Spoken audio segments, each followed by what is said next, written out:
झारखंड में राज्यसभा चुनाव चल रहा है, लेकिन भाई साहब जो सीन चल रहा है ना, उसे देखकर लग रहा है कि चुनाव नहीं किसी ओटीटी प्लेटफॉर्म की पॉलिटिकल वेब सीरीज का फाइनल सीजन चल रहा है। पहले कांग्रेस और जेएमएम के बीच सीटों को लेकर तनातनी हुई, दोनों के दिल टूटे और फिर पैचअप हुआ। उधर बीजेपी भी लगातार बैठकों का दौर चलाती रही, कभी गौरव बल्लभ तो कभी किसी और नाम पे खूब चर्चा हुई और आखिर में बीजेपी ने निर्दलीय उम्मीदवार परिमल नाथवानी पर अपना दांव लगा दिया। लगा कि कहानी खत्म है, लेकिन असली फिल्म तो इसके बाद शुरू हुई। नामांकन पर आपत्ति, विधानसभा में हंगामा, दिल्ली से सलमान खुर्शीद की एंट्री, मंत्री बनाम सुरक्षा गार्ड 500 रुपये बांटने का आरोप और आखिर में परिमल नाथवानी को क्लीन चिट। तो आखिर झारखंड राज्यसभा चुनाव में हो क्या रहा है और कांग्रेस इतनी नाराज क्यों है? चलिए पूरी कहानी आज डिटेल में समझाते हैं। कहानी शुरू होती है परिमल नाथवानी के नामांकन के साथ। वही परिमल नाथवानी जिन्होंने निर्दलीय पर्चा दाखिल किया है। कांग्रेस ने आरोप लगाया कि नामांकन पत्र में कई तकनीकी खामियां हैं। मुख्य आपत्ति नाम और HUF यानी हिंदू अविभाजित परिवार से जुड़े दस्तावेजों को लेकर उठाई गई। कांग्रेस का तर्क था, अगर नियम सबके लिए समान है तो फिर की खामियों को नज़रअंदाज क्यों किया जा रहा है। यहीं से मामला सिर्फ चुनावी प्रक्रिया का नहीं, राजनीतिक प्रतिष्ठा का बन गया। कांग्रेस नेताओं ने विधान परिषद में मोर्चा खोला और जमकर नारेबाजी की गई। अब कांग्रेस की तरफ से एक बड़ा उदाहरण भी रखा गया।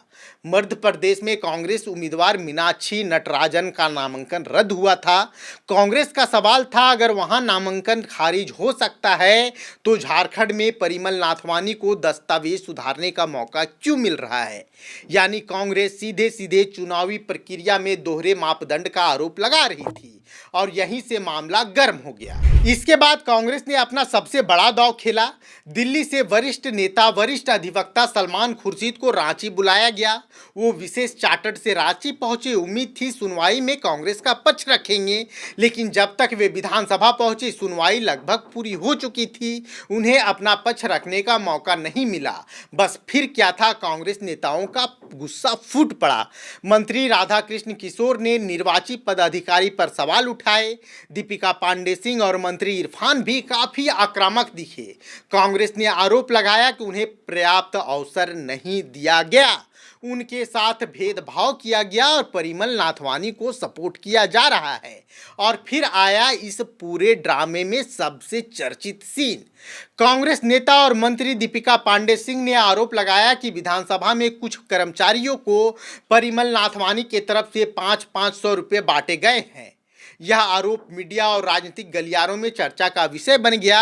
हालांकि इस आरोप को लेकर अभी तक कोई आधिकारिक पुष्टि सामने नहीं आई है, लेकिन आरोप लगते ही राजनीति का तापमान बढ़ गया, क्योंकि परिमल नाथवानी के आने से ऐसे भी क्रॉस वोटिंग समेत तमाम अटकलें लगनी शुरू हो चुकी है।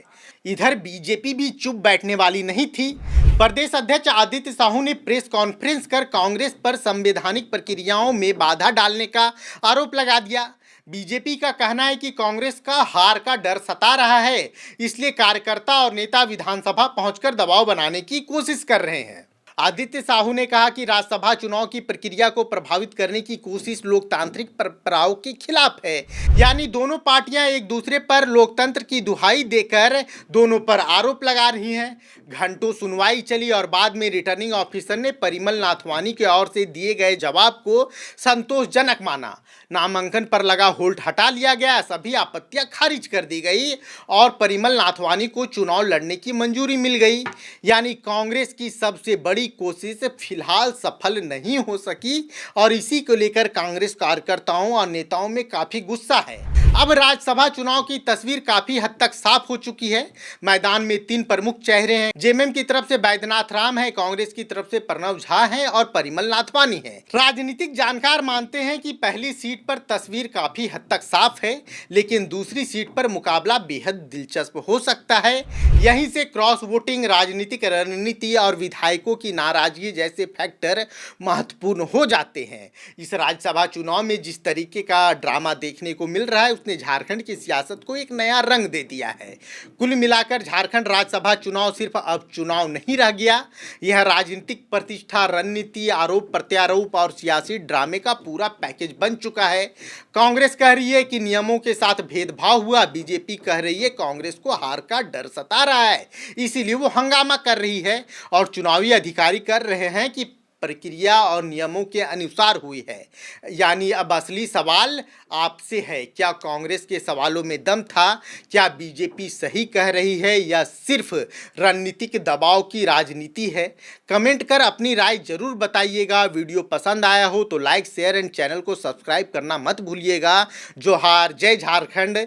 और झारखंड से जुड़े राज्यसभा चुनाव के पल पल की अपडेट के लिए हमारे साथ जुड़े रहिए, क्योंकि हम आपको अंदर की कहानी बताएंगे। खबर का मतलब बवाल न्यूज। हमारे चैनल को सब्सक्राइब जरूर करें।